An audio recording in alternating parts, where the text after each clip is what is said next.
مولاي صل وسلم دائما أبدا على حبيبك خير الخلق كلهم. مولاي صل وسلم دائما أبدا على حبيبك خير الخلق كلهم. مولاي صل وسلم دائما أبدا. ونصلي ونسلم على حبيبه الكريم.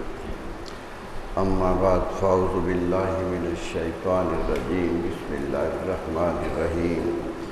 يا أيها الذين آمنوا كتب عليكم الصيام كما كتب على الذين من قبلكم لعلكم تتقون.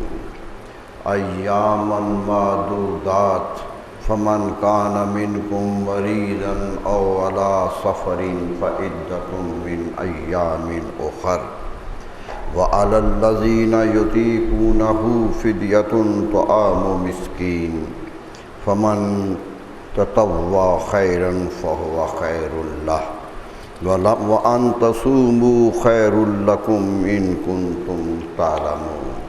صدق الله مولانا العظيم. حضرات گرامی، سورہ بقرہ کی یہ آیت میں نے آپ کے سامنے پڑھی ہے. دوسرا پارہ ہے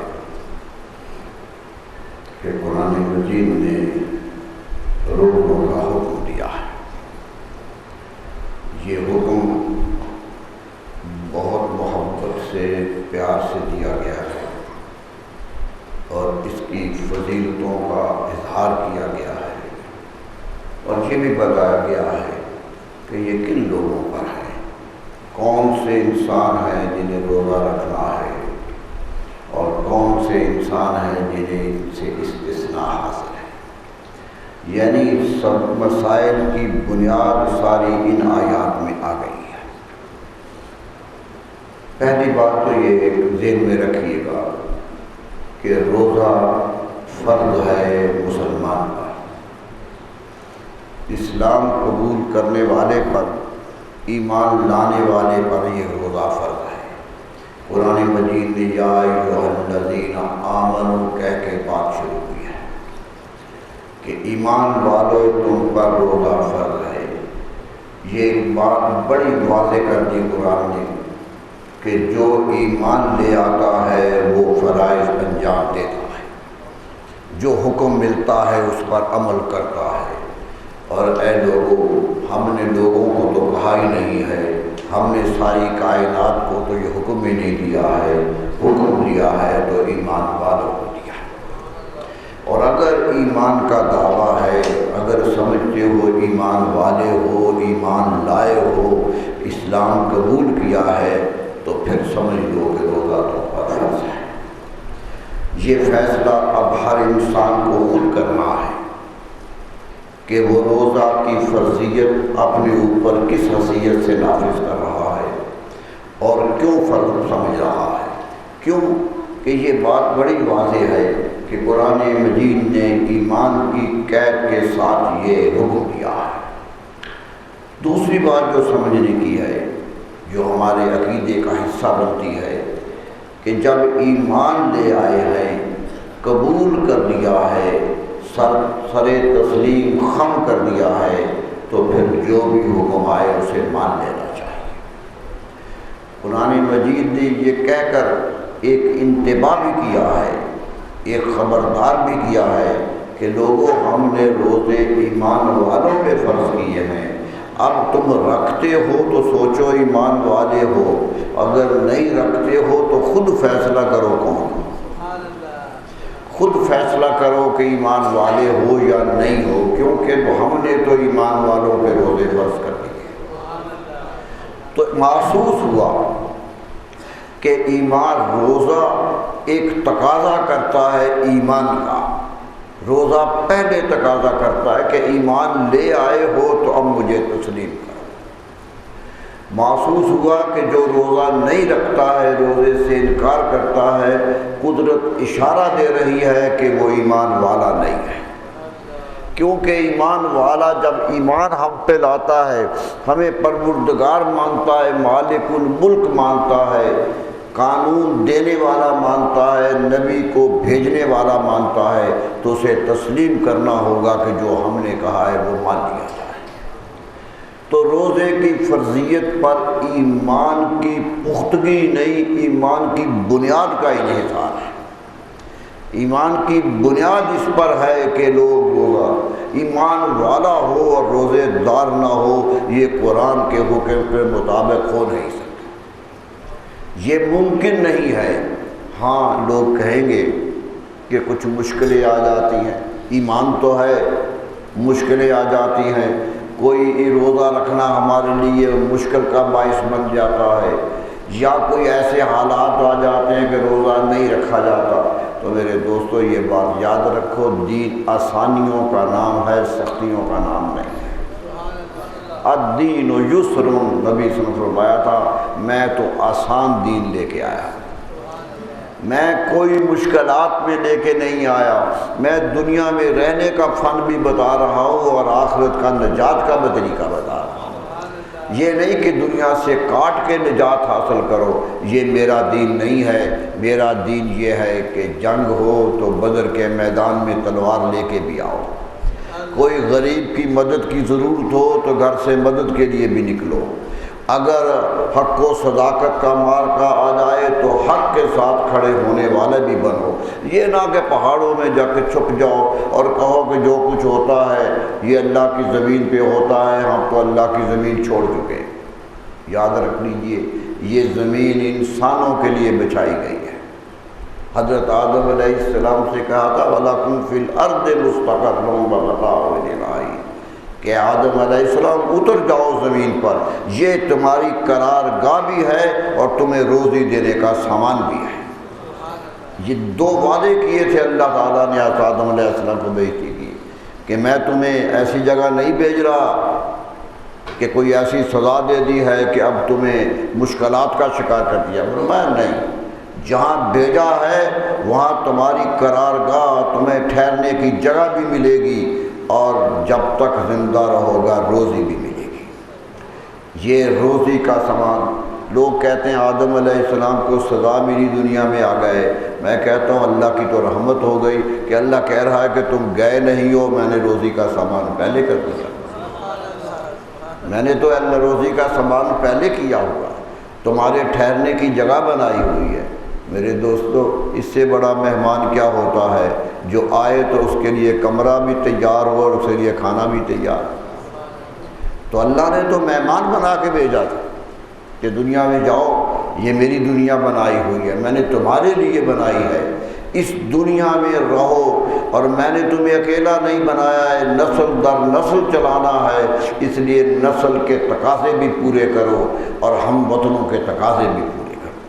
مسلمان کا دنیا سے کٹ کے رہنے والا نہیں ہے، وہ دنیا میں رہتا ہے، بازار میں بھی وہ نظر آتا ہے، خلوت گاہوں میں بھی وہ نظر آتا ہے، میدان جنگ میں بھی وہ نظر آتا ہے، اور کہیں ہمدردی کا سامان ہو رہا تو وہ آگے آگے ہو۔ یہی صورتحال ہوتی ہے۔ کسی دے صحابہ کرام نے کہاں دنیا چھوڑی ہے، کہاں دنیا چھوڑی ہے؟ نبی صلی اللہ علیہ وسلم نے خود دنیا نہیں چھوڑی، خود دنیا میں رہے، ہر جگہ پہنچے، ہر مقام پہ پہنچے، اور دنیا کو بتا دیا کہ جہاں جہاں جانا نصیب ہو وہاں کا حق ادا کرتے رہے۔ یہ حق کی دنیا ہے۔ تو فرمایا ہمیں دنیا میں تجھے بھیجا ہے، رزق بھی دیا ہے، سب کچھ دیا ہے، تو ایمان لا کے تمہیں دنیا کی بادشاہی دی ہے، دنیا کی کامیابی دی ہے، اس لیے دنیا میں رہنا ہے تو میرے لیے رہنا ہے، مجھ کا میرا شکر ادا کرتے ہوئے رہنا ہے۔ دو ہی قسم کے لوگ آئیں گے، یا سر جھکاتے ہوئے آئیں گے یا سر اکڑتے ہوئے آئیں گے، دو ہی لوگ آئیں گے۔ قرآن مجید نے دونوں کی مثال قرآن میں دی، عباد الرحمن الذین یمشون علی الارض ہونا، اللہ کے بندے تو وہ ہیں جو زمین پہ چلتے ہیں تو بڑی محبت سے چلتے ہیں، بڑی عاجزی سے چلتے ہیں، اکڑ کے نہیں چلتے، وہ غرور نہیں کرتے، پیسہ آ جائے تو غرور نہیں آتا، یہ سمجھتے ہیں کہ یہ لوگوں کا حق آ گیا ہے، مجھے حق ہے کہ جن کو نہیں ملا اس کو دے دیں، یہ دیکھ کے آتے ہیں، حقوق ادا کرتے ہیں، اور میں نہیں، لیکن وہ بھی ہیں کہ جو اکڑتے ہیں۔ قرآن کہتا ہے اکڑ کے کیا کرو گے؟ لن تخرق الارض ولن تبلغ الجبال طولا، زمین ہماری اتنی مضبوط ہے کہ تم کتنی ایڑیاں مار کے چلو اسے پھاڑ نہیں دو گے، اور کتنی سر کو بلند کر کے چلو پہاڑوں سے بلند تو نہیں ہو جاؤ، تمہیں آخر اپنی حدود میں رہنا ہے، اور حدود یہی ہے میرے دوستو کہ جو رب حکم دے اسے مان لیا۔ یہی مومن کی صفت ہے کہ کوئی کام کر رہا ہو، نا خبر ہو کام کر رہا ہو، کسی کی طرف سے خبر پہنچ جائے کہ اللہ کا حکم یہ ہے، رسول اللہ صلی اللہ علیہ وسلم کی سنت یہ ہے، تو فوراً ہاتھ کھڑے کر دے کہ میں نے یہی کرنا ہے جو رسول اللہ صلی اللہ علیہ وسلم۔ یہ ہے مومن کا تقاضا، وہ نہ اپنے گمان میں رہتا ہے نہ اپنے غرور میں رہتا ہے، جھکا رہتا ہے ہمیشہ اللہ کے ساتھ۔ تو قرآن نے کہا کہ جب ایمان لے آئے ہو، مجھے مان لیا ہے، تو میرے حکم بھی مانو کہ میں نے تم پر روزہ فرض کر دیا، کتب علیکم الصیام، تم پر لکھ دیا ہے۔ لوگ کہتے ہیں جی فرض نہیں کہا، رب نے فرض علیکم الصیام نہیں آیا کہ تم پر فرض کر دیا گیا ہے۔ میرے دوستو، عربی کا طالب علم جانتا ہے فرض چیز جب ہوتی ہے تو وہ تقاضے لے کے آتی ہے، اور جب تحریر کر کے کوئی چیز حکم نامہ جاری کر دیا جائے، حکومت کی طرف سے نوٹیفیکیشن آ جائے کہ یہ حکم ہے، تو وہ دائمی ہوتا ہے۔ اسی لیے فرمایا ہم نے تو تمہارے ایمان والو تمہیں پیدا کیا تھا تو لکھ دیا تھا کہ یہ روزے دار ہوں گے، ہم نے تو لکھ دیا تھا، اور ایسے ہی لکھا تھا، صرف تم پر نہیں لکھا تھا، ان پر بھی لکھا تھا جو پہلے آئے۔ یعنی روزہ ایک ایسا حکم ہے جو دائمی ہے، جو ہر نسل پر، ہر قوم پر نازل ہے۔ یہ ایسا حکم ہے جو پچھلی قوموں پر بھی نافذ رہا۔ تاریخ کے صفحات نکال لیجیے، تاریخ پڑھیے گا ان قوموں کی، ہر قوم میں روزہ رہا، نوعیت مختلف رہی۔ یہ تو نبی اکرم صلی اللہ علیہ وسلم کی امت کی سہولت ہے کہ روزہ آسان کر دیا، روزہ آسان کر دیا گیا۔ یہودیوں پر روزہ تو 24 گھنٹے کا ہوتا تھا، سارا دن اور رات کا روزہ ہوتا، وہ تو رات بھی روزے دار ہوتے تھے، اور اب قرآن نے کہہ دیا تمہیں اجازت دے دی ہے رات کو کھاؤ پیو اور پھر بھی روزے دار ہو،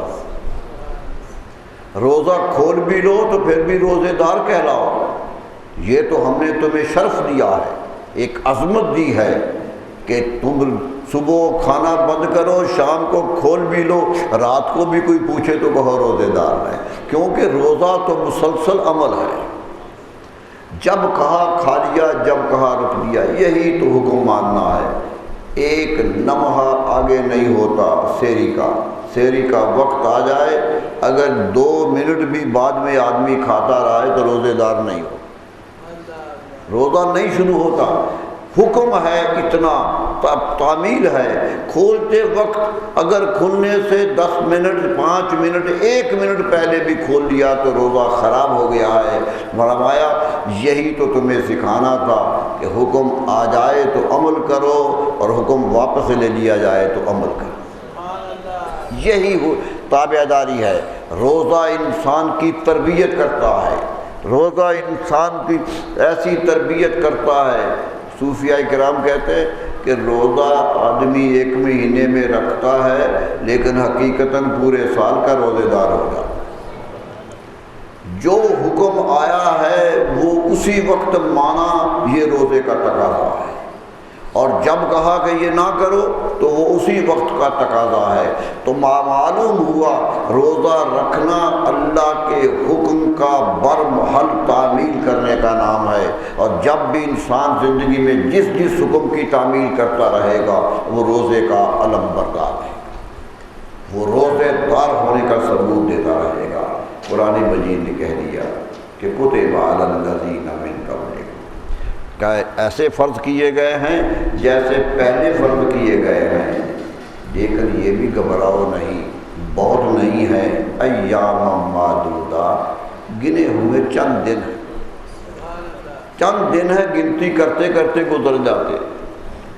سوچو تو صحیح، چند دن ہے، یہ نہیں کہا کہ 30 دن ہے، یہ نہیں کہا 29 دن ہے، قدرت کی حکمت دیکھیے، میں چند دن ہے۔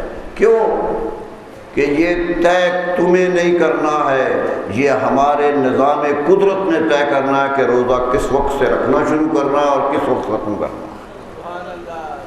کہہ دیا جاتا 30 روزے تو لوگ جہاں چاہے شروع کر دیتے، 29 شروع کر دیتے، تو نہیں، گنے ہوئے دن ہے، وہ گنے ہر سال گنے جائیں گے، ہر سال کسی سال 30 ہو جائیں گے، کسی سال 30 ہو جائیں گے، ہمارا گنا ہوا ہے۔ نبی صلی اللہ علیہ وسلم صحابہ نے پوچھا تھا کہ حضور پھر یہ دن کتنے ہیں؟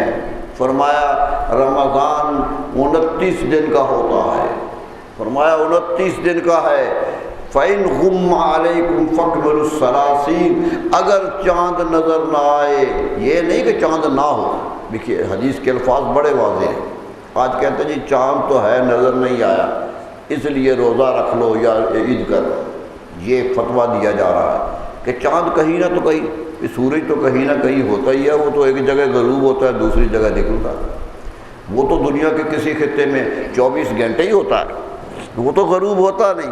یہ تو تمہارا فیصلہ ہے کہ تم پر کیا ہے۔ فرمایا اگر تم پر بادل چھا جائیں، کوئی اندھیرا چھا جائے، کوئی ایسی وجہ ہو جائے کہ تمہیں نظر نہ آئے تو فَاكْمِلُوا الثَّلَاثِينَ، تو پھر 30 پورے کر دیا۔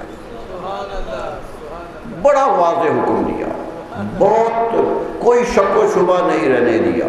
فرمایا یہ نہیں کہ تاریخ کے حساب سے فیصلے کرتے رہو، حدیث میں ہے غُمَّ عَلَيْكُمْ، تم پر اب اگر غمام چھا گیا ہے، تمہاری نظروں کے سامنے اندھیرا چھا گیا ہے، نہیں نظر آیا ہے تو 30 پورے کر دیا۔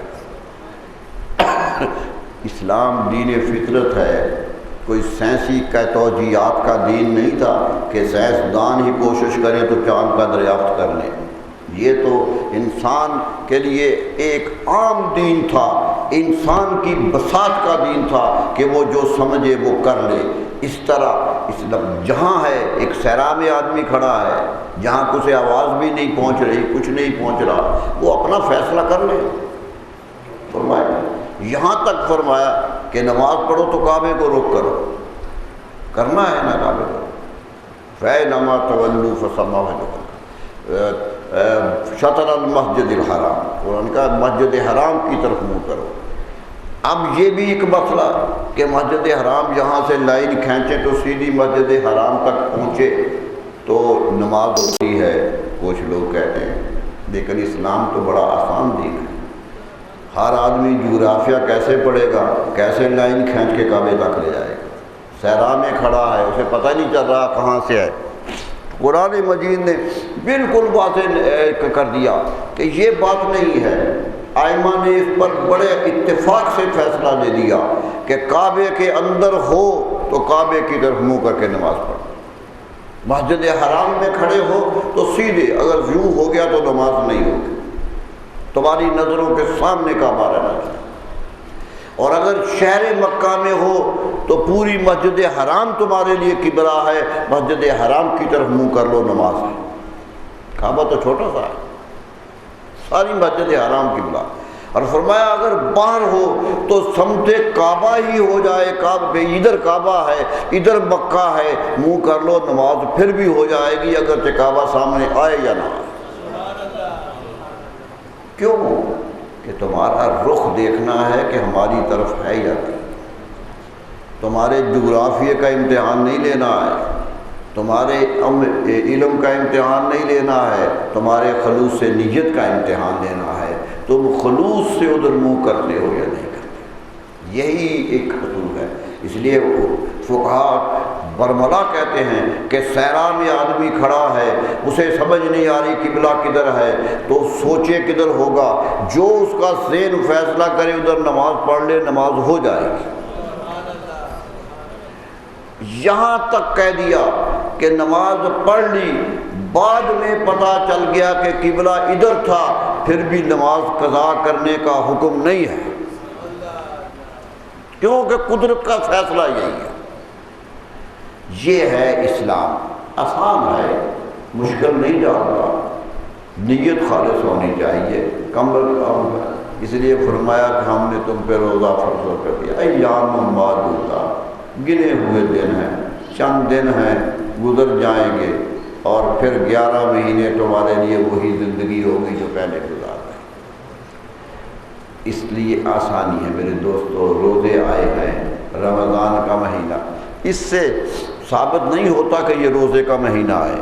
چند دن کہا، چند دن کا، علماء کا اس میں اختلاف ہے، تفسیروں میں بہت کچھ آیا ہے، میں اس تفسیر میں نہیں جانا چاہتا کہ یہ ایام المعدودات سے مراد کتنے دن تھے، لیکن قرآن مجید نے دیکھا کہ ان کو شک رہے گا کہ کتنے دن ہیں، اگلی آیت میں کہہ دیا شہر رمضان الذی انزل فیہ، رمضان کے مہینے میں ہم نے قرآن نازل کر دیا ہے، اور فرمایا فمن شہد منکم الشہر فلیصم، جو تمہاری زندگی میں رمضان آ جائے تو روزے رکھو۔ یعنی کوئی شک نہیں رہنے دیا۔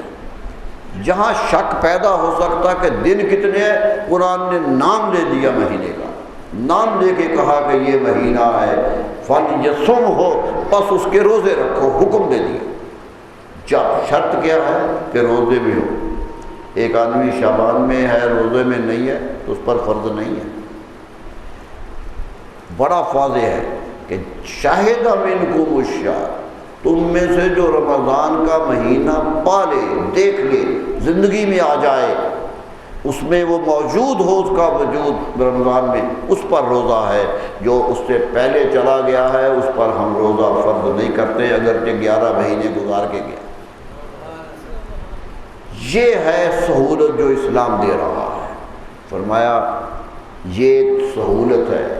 اب ایک سہولت کا اور ذکر کیا قرآن مجید نے کہ تم بیمار ہو گئے ہو، روزہ رکھنا مشکل ہو گیا، اچانک بیمار ہو گئے ہو، اور یقین ہے کہ بیماری ختم ہو جائے گی، 2-4 دن کے لیے بخار ہے، تکلیف ہے، پریشانی ہے، یہ مٹ جائے گی۔ اگر وقتی بیماری ہے جس کے ملنے کا امکان ہے تو فرمایا من کان منکم مریضا، جو تم میں مریض ہو، جو مریض ہو، جو مرض میں مبتلا ہو جائے، یعنی بیمار تھا نہیں، بیمار ہو جائے، بیماری اس پر آ جائے، او علی سفرین، یا اچانک گھر سے سفر پہ چلا گیا ہے کہ راستے کا روزہ مشکل ہو گیا، راستہ لمبا ہے، مشکلات ہیں، جانا ہے نہ۔ جنگ بدر میں نبی صلی اللہ علیہ وسلم گئے تو رمضان کا مہینہ تھا، جنگ میں گئے رمضان کا مہینہ تھا، عام اجازت تھی کہ جو چاہے روزہ رکھ لے، جو چاہے نہ رکھے۔ بعض صحابہ کے روزے تھے، بعض کے نہیں تھے، خود نبی صلی اللہ علیہ وسلم روزے دار تھے۔ تو بڑی واضح بات بتا دی کہ ہم نے اجازت دے دی ہے، تکلیف ہو تو روزہ چھوڑو، سفر ہو اتنا تو روزے کی سہولت چھوڑو، لیکن شرط کیا ہے فعدۃ من ایام اخر، لیکن جب دوسرے دن آ جائیں، بیماری سے نکل آؤ، سفر سے باہر آ جاؤ، تو پھر گن کے پورے کرو۔ روزے دار معلوم ہوا روزہ معاف نہیں ہوتا، روزہ معاف نہیں ہوتا، روزہ قضا کرنا پڑتا ہے۔ بیمار بھی ہو تو اسے بعد میں رکھنا پڑتا ہے جب صحت واپس آ جائے، سفر میں بھی ہو تو اسے رکھنا پڑتا ہے جب وہ سفر سے واپس آ جائے۔ تو سفر میں اجازت دے دی، بیماری میں اجازت دے دی کہ روزے چھوڑ دو، اجازت ہے، احترام رمضان قائم رکھو۔ یہ شریعت کا فتویٰ ہے کہ روزہ چھوڑو بھی تو برسر میدان کھاتے پیتے نہ پھرو۔ کیوں کہ رمضان کا احترام نہیں ٹوٹا ہے، روزہ نہ رکھنے کی اجازت ملی ہے، رمضان کا احترام توڑنے کی اجازت نہیں ملی، وہ احترام قائم رہے گا۔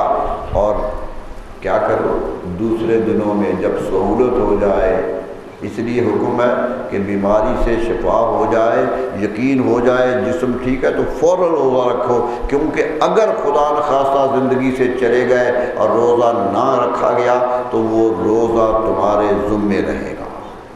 کیونکہ شفا آتے ہی روزہ فرض ہو گیا ہے، اس کو رکھنا ہے، اس لیے رکھو، اور سفر سے آتے ہی روزہ رکھو تاکہ ایسا نہ ہو کہ بدقسمتی ہو جائے کہ انسان ہی دنیا سے چلا جائے اور وہ سفر کے روزے رہ جائیں۔ فرمایا نہیں، روزے کا اہتمام کرو، کوشش کرو روزے رکھنے کی۔ یہ دو شکلیں تھیں جہاں مشکل پیش آ سکتی تھی، بیمار ہو کر اور سفر میں ہو کر، اور نبی صلی اللہ علیہ وسلم نے برملا اس کی اجازت دی، کھل کے اجازت دی ہے۔ کوئی آر نہیں ہے کہ کوئی کہے جی یہ سفر میں تھا روزہ چھوڑ دیا ہے، کوئی اس پر طنز نہیں ہے، کوئی اس پر تانا نہیں ہے کہ اس نے چھوڑا ہے کیونکہ وہ اجازت سے چھوڑ رہا، اس کو اجازت آتا ہے۔ حتیٰ کہ نبی صلی اللہ علیہ وسلم نے اس پر وعید بھی فرمائی ہے۔ آپ خود سفر میں تھے، جا رہے تھے تو ایک درخت کے سائے میں کچھ لوگ اکٹھے دیکھے، ایک درخت تھا، اس کے نیچے کافی لوگ بیٹھے تھے، درمیان میں ایک چارپائی پڑی تھی اور ایک آدمی کرا رہا ہے، چیخ رہا ہے، چلا رہا ہے، اور وہ لوگ اسے پنکھا لیے ہوئے ہوا پہنچا رہے ہیں، اسے ٹھنڈک پہنچانے کی کوشش کر رہا ہے، کوئی پانی پاؤں کو لگا رہا ہے، کوئی پنکھا جلا رہا ہے، کچھ کر رہا ہے۔ نبی سے پوچھا یہ کیا ہو گیا؟ پوچھا کیا ہے؟ فرمایا جی روزے دار تھا، روزہ رکھا ہوا تھا، مشکل ہو گئی ہے روزہ، مشکل ہو گیا ہے روزہ نبھانا، گرمی شدید ہے اور روزہ رکھا ہوا اور سفر ہے۔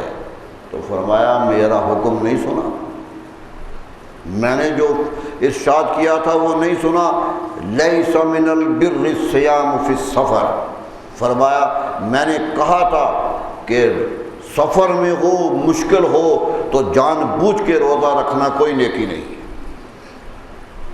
جہاں تک ہے لیکن یہ نیکی نہیں، لیس من البر، یہ نیکیوں کا حکم نہیں ہے، میرا دین سختی نہیں کرتا، اگر ایسی مشکل ہے تو چھوڑو، اجازت جو ہے فائدہ اٹھاؤ۔ یاد رکھ لیجئے اجازت ملے تو اس سے فائدہ اٹھانا بھی مومن کی کام ہے۔ قصر کی نماز کی اجازت ملی ہے کہ سفر میں ہو تو قصر کرو نماز، 4 کو 2 کر لو، جہاں 4 ہے وہاں 2 کر لو، قصر کی اجازت ہے۔ صحابہ کرام کہتے تھے کہ اجازت ہے، پوری پڑھ لے تو ٹھیک ہے، اجازت اللہ نے دے دی ہے۔ یہ اس پر اختلاف ہوا، اس پر اختلاف ہوا، کچھ کہنے لگے کہ نہیں قصر کرو، کچھ کہنے لگے نہیں پوری، اگر ہمت ہے تو پوری پڑھ لو، اگر کوئی مشکل نہیں ہے تو پوری پڑھ لو۔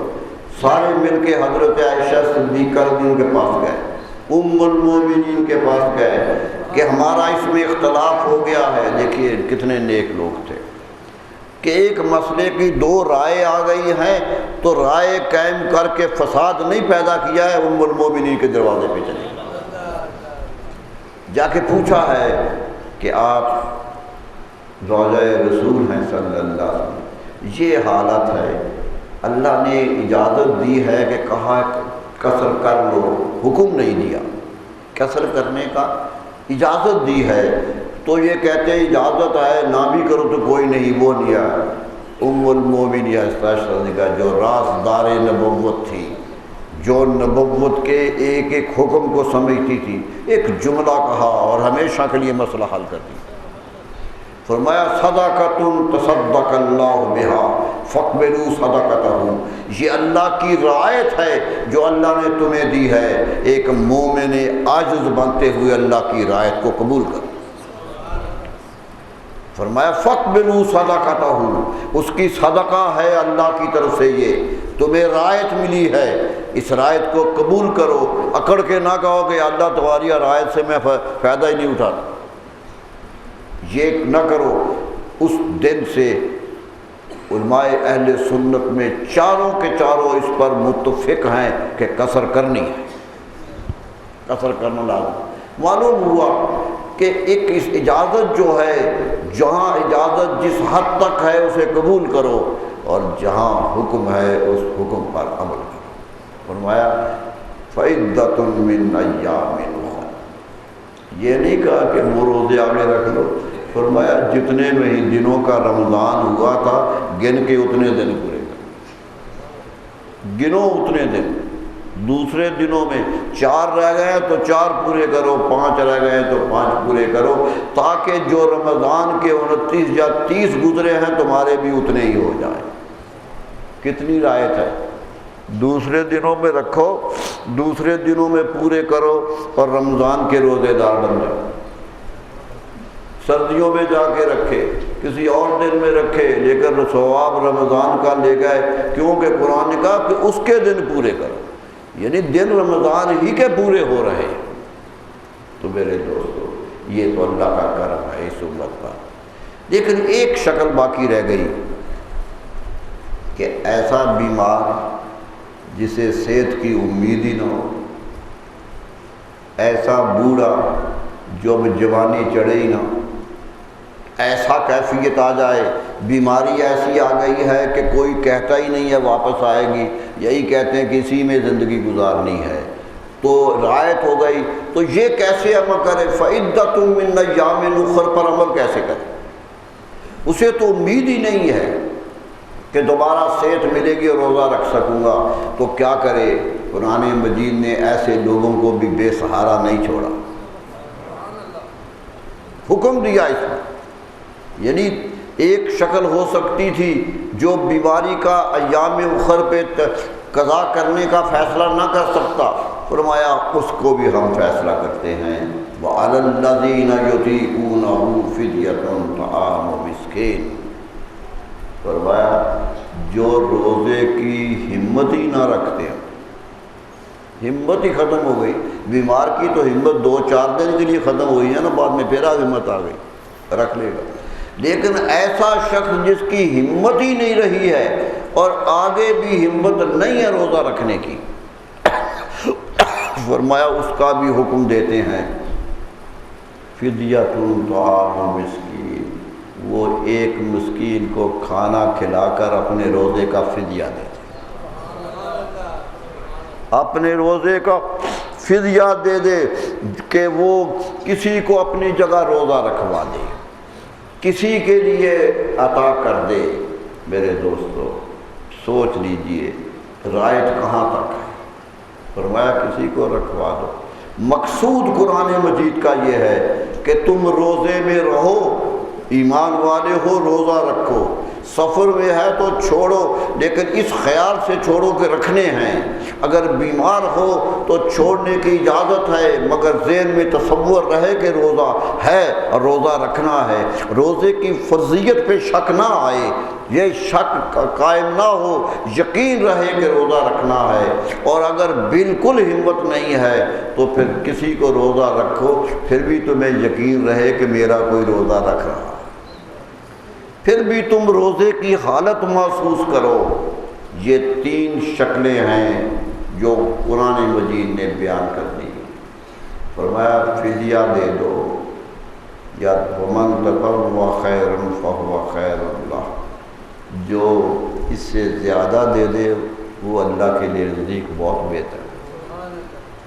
فدیہ زیادہ دے دے، ایک کی بجائے 2 کو رکھوا دے، 3 کو رکھوا دے، ہمت ہے، پیسہ ہے، من تطوع خیر، فرمایا جو رضاکارانہ طور پر، ہم فرض نہیں کر رہے، بڑی حکمت سے کہا، تطوع کہتے ہیں وہ چیز جو آدمی کی مرضی پر ہو، کہ تو اگر تم میں کوئی استطاعت ہے اور تم سمجھتے ہو کہ زیادہ کو کر سکتے ہو تو ہمارا حکم نہ بھی صحیح تم کھلا دو گے تو رب کے نزدیک یہ بھی بہتر، یہ تمہارے لیے بہتر اجر کا موجب بنے گا کہ روزے رکھواؤ۔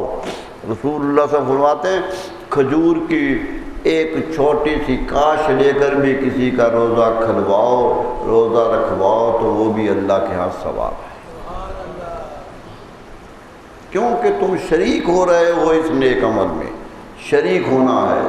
لیکن میرے دوستو قرآن نے آگے جو بات کہی وہ بہت حکمت والی ہے۔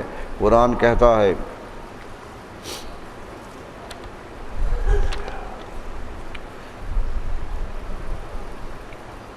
وَأَن تَصُومُوا خَيْرٌ لَكُمْ إِن كُنتُمْ تَعْلَمُونَ، فرمایا روزے رکھنے کی اجازتیں ہم نے دے دی ہیں، فدیہ دینے کی اجازت بھی دے دی ہے، دوسرے دن روزے رکھنے کی اجازت بھی دے دی ہے کہ طاقتور بھی ہو روزہ چھوڑ دو، تمہیں گناہ نہیں ہے کیونکہ تم سفر میں ہو۔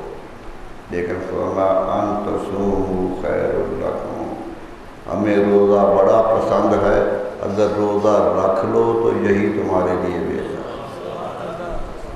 آخری جملہ یہ تھا، ان کنتم تعلمون، اگر تمہیں روزے کے اجر کا اندازہ ہو کہ کتنا اجر ہے تو پھر رکھ ہی لیا کرو، کوشش کرو کہ رکھ لو، شرط ہے کہ ایسی صورت نہ ہو جائے کہ جان کا خطرہ آ جائے۔ جان کا خطرہ، کیونکہ حکم یہ ہے کہ جہاں جان کا خطرہ ہو جائے وہاں روزہ چھوڑنا فرض ہو جاتا ہے، کیونکہ جان بچانا سب سے لازمی چیز ہے۔ فرمایا اگر سہولت ہے، آرام کا سفر ہے، گاڑی پہ جا رہے ہو، کچھ نہیں ہے، اجازت ہے اتنے میل کا سفر ہو تو روزہ چھوڑ دو، فرمایا اگر رکھ ہی لو تو تمہارے لیے گئے۔ معلوم ہوتا ہے قدرت کو رمضان میں روزہ ہی پسند ہے۔ قدرت کی پسند یہی ہے کہ روزے دار ہو، ساری کی ساری قوم روزے دار ہو، ہر طرف سے روزے کی مہکار آ رہی ہے۔ یہ ہے جو قدرت کی پسند ہے۔ تو کیا نتیجہ نکلا؟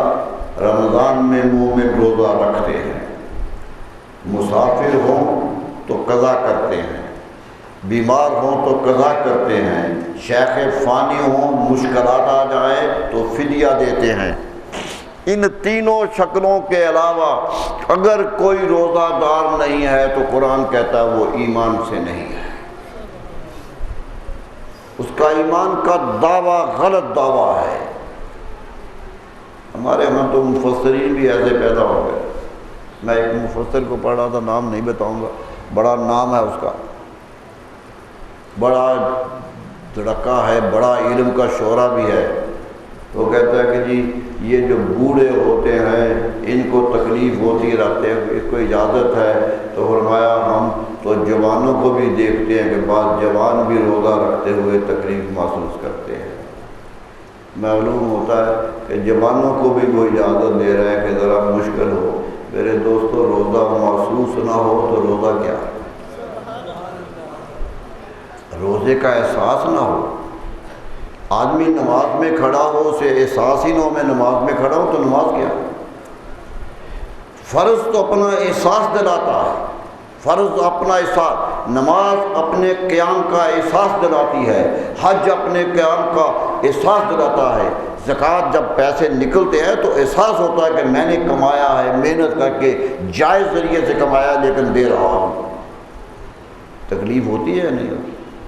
تو کہا فرض تو ہے، ہوتا ہی یہ ہے کہ جب آدمی اپنے آپ پہ جبر کرے اور دے، اور روزہ کچھ بھی نہ کرے تو پھر روزہ کیا ہوا؟ رکھنا تو اسی لیے تھا کہ تمہیں محسوس ہو کہ خالی پیٹ رہنے میں تکلیف کتنی ہوتی ہے، پھر تمہیں احساس ہو کہ جن غریبوں کو خالی پیٹ ہے ملتا ہی نہیں ہے، ساری عمر بھوکے رہتے ہیں، جو ان کا پیٹ کیا کہتا ہوگا۔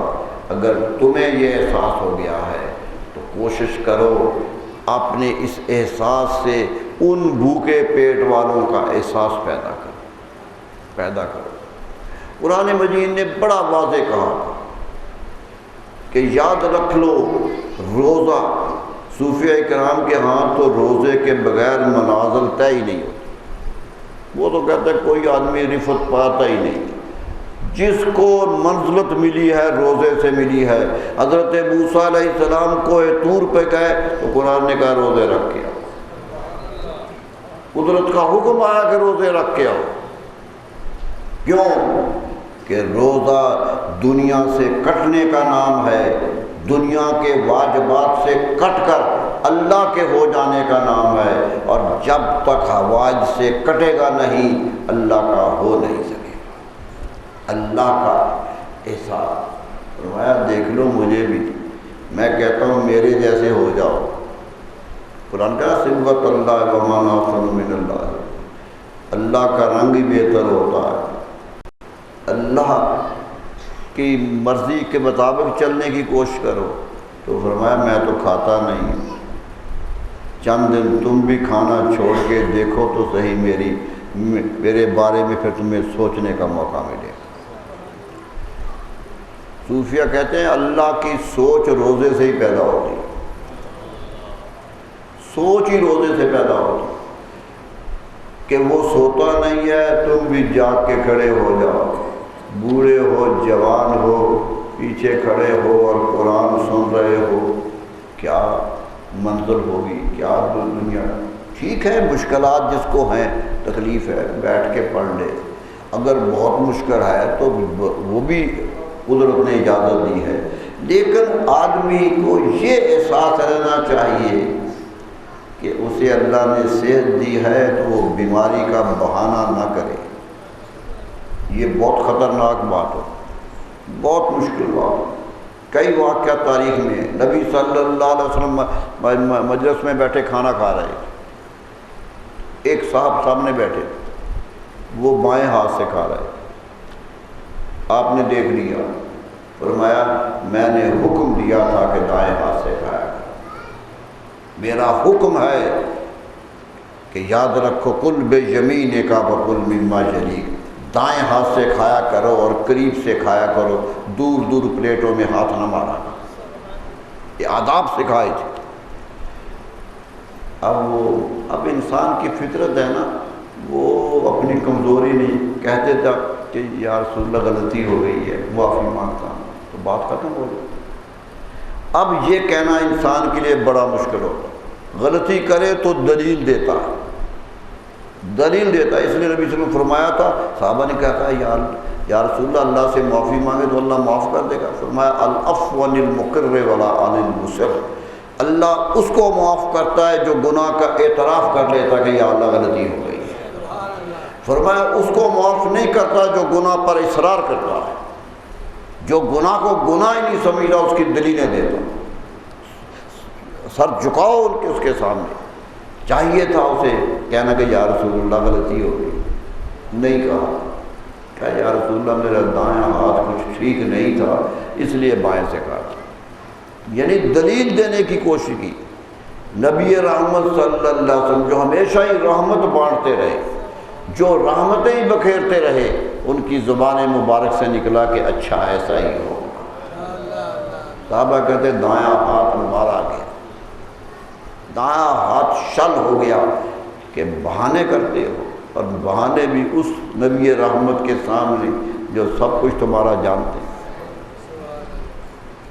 تو معلوم ہوا کہ بہانہ نہیں چلے گا، اللہ کو خبر ہے یہ روزہ رکھ سکتا ہے یا نہیں رکھ سکتا، اللہ استطاعت سمجھتا ہے، لیکن یہ کہ اگر مجبوری ہو تو اجازت بھی دیتا ہے، لیکن بہانہ نہیں ہونا چاہیے۔ یہ بہانہ سازی انسان کو لے ڈوبتی ہے۔ کوشش کیجئے میرے دوستو، رمضان کا مہینہ شروع ہو رہا ہے، انشاءاللہ امید ہے کل سے شروع ہو جائے گا، کل سے ہی ہم شہر رحمت میں آ جائیں گے۔ اللہ کا مہینہ ہے، نبی صلی اللہ علیہ وسلم فرماتے ہیں شعبان میرا مہینہ ہے اور رمضان اللہ کا مہینہ، اور رمضان اور شہر اللہ، رمضان اللہ کا مہینہ ہے۔ فرمایا اللہ تعالیٰ رحمتیں ہی رحمتیں کرتا ہے رمضان میں۔ فرمایا اللہ تعالیٰ جنت کے دروازے کھول دیتا ہے کہ لوگوں آؤ جنت تمہارے لیے ہے، یہ رحمت کا مہینہ ہے۔ حضرت عائشہ صدیقہ بھی فرماتی ہیں رمضان کا چاند نظر آیا تو نبی صلی اللہ علیہ وسلم گھر میں آ کے تیاری کرنے لگ گئے۔ کہتے میں حیران ہوا کہ یا رسول اللہ جنگ پہ جانا ہے، کوئی غزوہ ہے جس پہ جانا ہے؟ فرمایا عائشہ خبر نہیں ہے رمضان آ گیا، فرمایا رمضان آ گیا، یعنی جوش مشمر الاعضاء اپنی کفیں چڑھا رہے تھے بالکل جس طرح تیار ہو کے جانا ہے۔ فرمایا یہ تھا نبی صلی اللہ علیہ وسلم، ان کے تو روزے لمبے ہوتے تھے میرے دوستو، ہمیں تو اجازت دے دی کہ رکھو، ان کے تو روزے وہ تو کھولتے بھی کئی دفعہ نہیں تھے، اگلے دن کا روزہ ساتھ ہی میں لا لیتے تھے۔ شوم وصال کہتے ہیں اسے تاریخ میں، ملا ہوا روزہ آگے چلتا تھا۔ صحابہ کرام نے دیکھ لیا، بتایا نہیں آپ نے، انہوں نے اندازہ کر لیا کہ آپ کھولتے نہیں ہیں، تو صحابہ نے بھی کھولنا بند کر دیا۔ یہ محبت والے لوگ تھے، یہ ہے محبت، بند کر دیا۔ روزہ ہی کھولا نہیں کہ رسول اللہ صلی اللہ علیہ وسلم نہیں کھولتے، ہم نہیں کھولتے۔ اگلے دن ہو گیا، تیسرا دن آیا تو سب کے جسم کمزور ہو گئے، سب کمزور۔ آپ مسجد نبوی میں آئے تو کوئی ادھر لیٹا ہوا ہے، کوئی ادھر لیٹا ہوا ہے۔ آپ نے کہا تمہیں کیا ہو گیا ہے؟ کہا حضور ہم صوم وصال رکھ رہے ہیں، وہ روزہ رکھ رہے ہیں جو آپ رکھتے تھے۔ فرمایا نہ، تمہیں جو میں نے حکم دیا ہے وہ روزہ رکھو، جو میں نے حکم دیا ہے وہ روزہ رکھو۔ اور ایک جملہ کہا، اللہ اللہ، فرمایا میری کا ایکم مثلی، تم میں سے میری مثل کون ہے، میرے جیسا تم میں سے کون ہے جو دعویٰ کرتے؟ یہ صحابہ سے کہا تھا، ہم لوگوں سے نہیں کہا۔ ہم دعویٰ کریں ان کے مثل ہونے کا تو کیا ہوگا، تو صحابہ کو کہہ رہے ہیں ایکم مثلی، تم میں سے مجھ جیسا کون؟ جو کہہ سکتے تھے کہ ہم عمل کر رہے ہیں ان کو کہہ دیا۔ فرمایا ابیت عند ربی یطعمنی ویسقین، میں اپنی راتیں اپنے رب کے پاس گزارتا ہوں، وہ مجھے کھلاتا بھی ہے اور پلاتا بھی۔ اگر تمہیں بھی وہ کھلانے پلانے لگ جائے تو چھوڑ دو، لیکن نہیں دنیا داری کا، سہولت کا عمل کرو۔ اس لیے صوم وصال کو منع کر دیا نبی صلی اللہ علیہ وسلم کہ ایسا روزہ نہیں رکھنا ہے، روزہ رکھو کھولو۔ فرمایا کھولو بھی خوشی ہے، رکھو بھی تو خوشی ہے۔ اللہ اللہ، صحابہ نے پوچھا حضور کھولتے ہوئے خوشی بڑی ہوتی ہے کہ سامنے چیزیں پڑی ہوتی ہیں اور نظر ہوتی ہے سورج غروب ہونے پر، کیا ایک محفل ہوتی ہے، کیا مشکل۔ فرمایا فرحتان للصائم، روزے دار کو دو خوشیاں ملتی ہیں، دو خوشیاں ملتی ہیں۔ صحابہ کہیں گے جی ایک تو پتہ ہے، دوسری کون سی ہے؟ فرمایا فرحۃ عند الافطار، روزہ کھولتے وقت ایک خوشی ملتی ہے، وہ کسی خوشی سے بڑی ہے۔ جو روزہ کھولتے ہوئے ملتی ہے وہ سب خوشیوں سے بڑی ہے۔ اور فرمایا دوسری خوشی کرو، فرحۃ عند رؤیت ربک، فرمایا دوسری خوشی وہ ہوگی جب وہ رب کی زیارت کرے گا،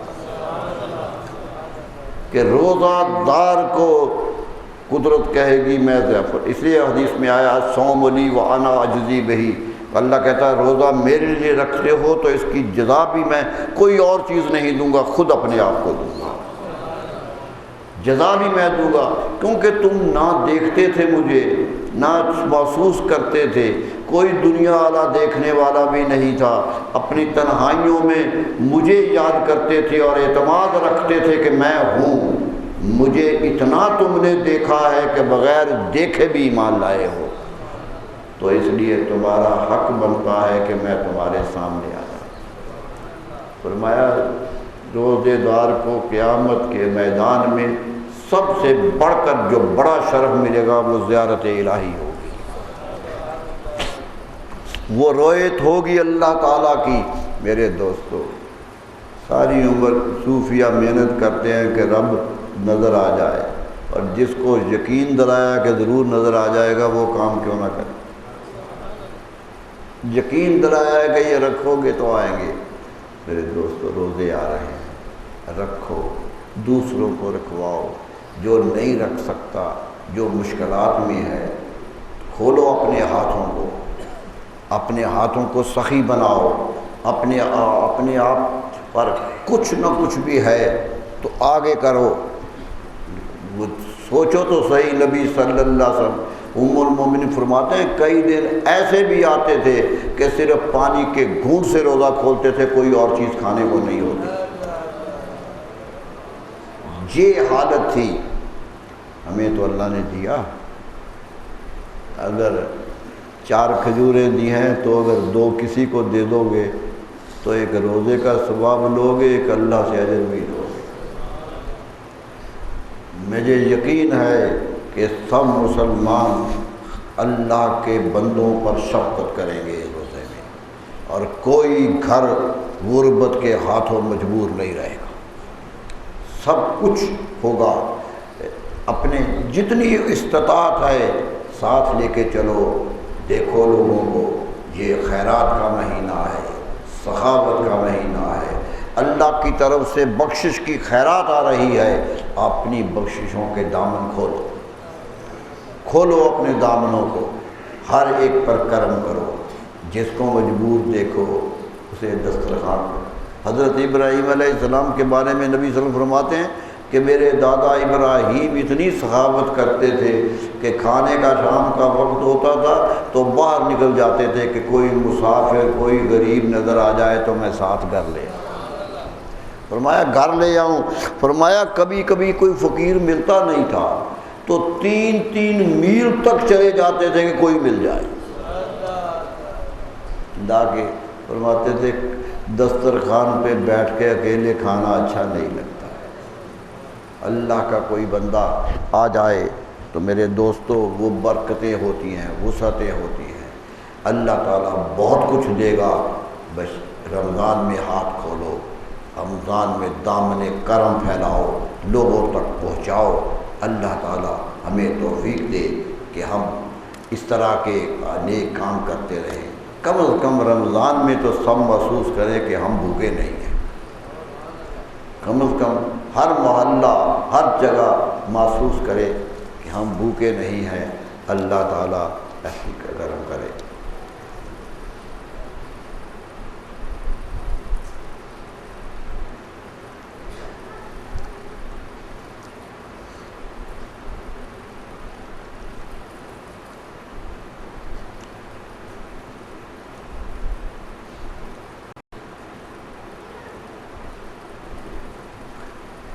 دیکھیے یہ جھگڑا زکوٰۃ کا ہے۔ زکوٰۃ کے بارے میں نے پہلے کہا تھا، یاد رکھ لیجئے رمضان کا مہینہ زکوٰۃ کا مہینہ بھی ہے۔ میں نے بہت پہلے یہ بات آپ کو خبردار کیا تھا کہ رمضان کا کوئی دن مقرر کر لیجئے، اس دن کاغذ قلم لے کے بیٹھیے، اپنے گھر کی ایک ایک چیز جو زکوٰۃ کے زمرے میں آتی ہے لکھیے۔ جیب میں 10 روپے بھی ہیں تو وہ بھی درج کیجئے کہ 10 روپے جیب میں ہیں، اور نکالیے زکوٰۃ۔ محدثین کہتے ہیں جس کی زکوٰۃ پتہ ہے کہ نہیں نکلے گی وہ بھی حساب کرے، اسے زکوٰۃ دینے والے کا ثواب ملے گا، کہ اللہ کہے گا کہ میرے لیے اس نے حساب تو کیا ہے۔ زکوٰۃ کا حساب کیجئے، زکوٰۃ دینا لازم ہے۔ کتنے پر ہے؟ 52.5 تولے چاندی پر ہے۔ کتنی قیمت بنتی ہے؟ انہوں نے کہا 30,000 بنتی ہے، 30,000 بنتی ہے۔ وہ تو بازار سے پتہ کیا جا سکتا ہے۔ یکم رمضان کا بازار کا ریٹ دیکھیے، اس کے مطابق قیمت لگائیے۔ جو اس دن کا یکم کا اگر آپ 2 کو حساب کرتے ہیں تو 2 کا دیکھیے، جس دن حساب کرتے ہیں، لیکن کوشش کیجئے پہلے 2-3 دنوں میں حساب کر لیں تاکہ رمضان کے مہینے میں خیرات ہوتی رہے۔ یہ کرے تو لیکن یہ ہے کہ 52.5 تولے چاندی، صرف چاندی ہو اور کوئی چیز نہ ہو تو 52.5 تولے، سونا 7.5 تولے اگر اور کوئی چیز نہ ہو۔ لیکن ایسا آج کل نہیں ہے، جیب میں 10 روپے ہیں تو وہ چاندی کے حقوق میں ہیں، اگر کچھ پیسے نقد ہیں تو وہ چاندی کے حقوق میں ہیں۔ اس لیے کوشش کیجئے جو کچھ ہے اس کی قیمت بنائیے۔ اگر قیمت 52 تولے چاندی کے برابر ہو جاتی ہے تو زکوٰۃ ہے، خواہ کوئی چیز اکٹھی ہو جائے سب کو اکٹھا کر لیجئے اور زکوٰۃ ادا کیجئے۔ سونا چاندی زکوٰۃ کے بغیر نہیں رہنا چاہیے۔ تقویٰ بہا جباہ و جنوب ہو، قرآن کہتا ہے یہ جو اکٹھا کر کر کے رکھتے ہو قیامت کے روز ہم اسے تپا کر تمہارے جسم کے کونوں اور جسم کی پشتوں پہ لگائیں گے۔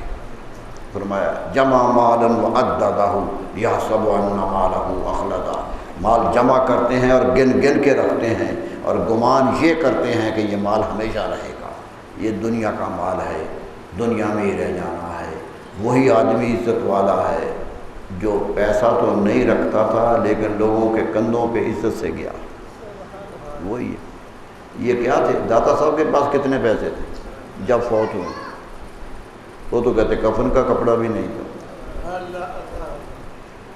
لیکن بڑے بڑے بادشاہ وہاں سر جھکا رہے ہیں، بڑے بڑے صدر آ رہے ہیں۔ بتا دیا کہ عظمتیں نبی صلی اللہ علیہ وسلم کے دین کا حکم ماننے میں ہے۔ مانیے، زکوٰۃ دیجیے، زکوٰۃ کا کوئی غلطی نہ ہو جائے، حساب کیجئے۔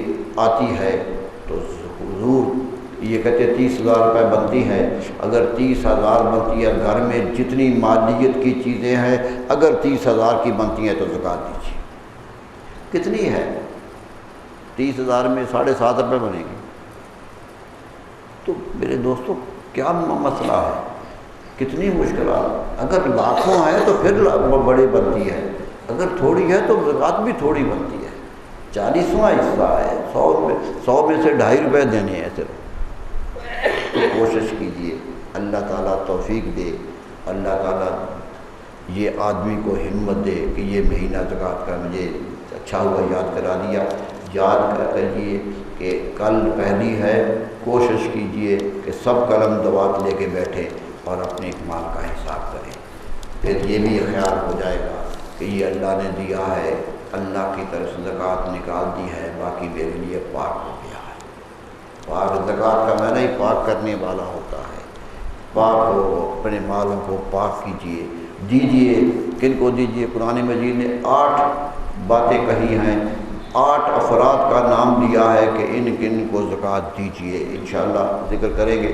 8 ہیں، لیکن یاد رکھ لیجئے، غریب اور مسکین جس کے پاس کچھ نہیں ہے، اور اگر وہ رشتہ دار بھی ہے تو ثواب اور زیادہ ہے۔ رشتہ داروں کو بھی زکوٰۃ دیجئے، حتیٰ کہ قرآن تو منع نہیں کرتا بھائی کو زکوٰۃ دینے سے۔ کیوں؟ کہ وہ بھی جائیداد کا وارث نہیں ہوتا۔ صرف بیٹے کو نہیں دی جا سکتی کیونکہ وراثت اس کی ہے، بیٹے اور بیٹی کو زکوٰۃ نہیں۔ اس طرح بیٹا اور بیٹی ماں باپ کو زکوٰۃ نہیں دے سکتا کہ وہ اس کے حق رکھتے ہیں۔ باقی زکوٰۃ دی جا سکتی ہے۔ اللہ تعالی ہمیں توفیق دے کہ روزہ بھی رکھیں، زکوٰۃ بھی دیں، نماز بھی پڑھیں۔ تراویح میں بھی آئیے گا، گزارش کروں گا تراویح میں بھی شریک ہو جائیے۔ 2 حدیثیں پڑھ کے بات کو ختم کرتے ہیں۔ نبی صلی اللہ علیہ وسلم بخاری شریف کی حدیث ہے، سب سے معتبر کتاب حدیث نقل کر رہی ہے کہ من صام رمضان ایمانا و احتسابا غفر لہ ما تقدم من ذنبہ، جس نے روزہ رکھا ایمان کے ساتھ، ایمان کے جذبوں کے ساتھ، اور اس نیت سے کہ اس کا اجر اللہ مجھے دے گا۔ یہ بھی نیت ہو، یہ نہیں کہ کہتے ہیں جی روزہ رکھا پتہ نہیں قبول ہوتا یا نہیں ہوتا، یہ بھی بری بات ہے۔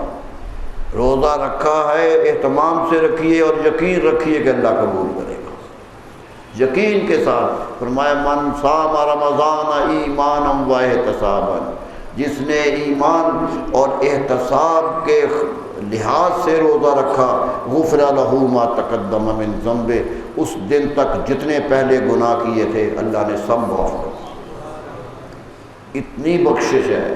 اور دوسری حدیث فرمائی نبی صلی اللہ علیہ وسلم من قام رمضان ایمانا و احتسابا غفر لہ ما تقدم من ذنبہ، جس نے رمضان میں قیام کیا، اللہ کے حضور کھڑے ہو کے نوافل پڑھے، تراویح پڑھی، جس نے اللہ کے حضور کھڑے ہونے کا فن سیکھ لیا ہے، ایمان کے ساتھ اجر کے ساتھ بخشا گیا۔ تو رمضان ہی کے حوالے سے دونوں حدیثیں ہیں، اور دونوں میں کہا غفر لہ ما تقدم من ذنبہ۔ یہ نہیں کہ وہ دعا مانگے تو بخشے، غفرہ مجہول کا صیغہ ہے کہ سمجھو پھر بخشے دیے، پھر یقین کر لو کہ بخش دیے گئے۔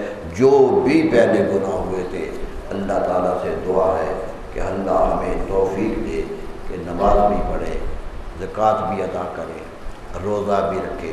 اور اسی دنوں میں لوگ حج پہ بھی جا رہے ہیں، عمرے بھی جا رہے ہیں۔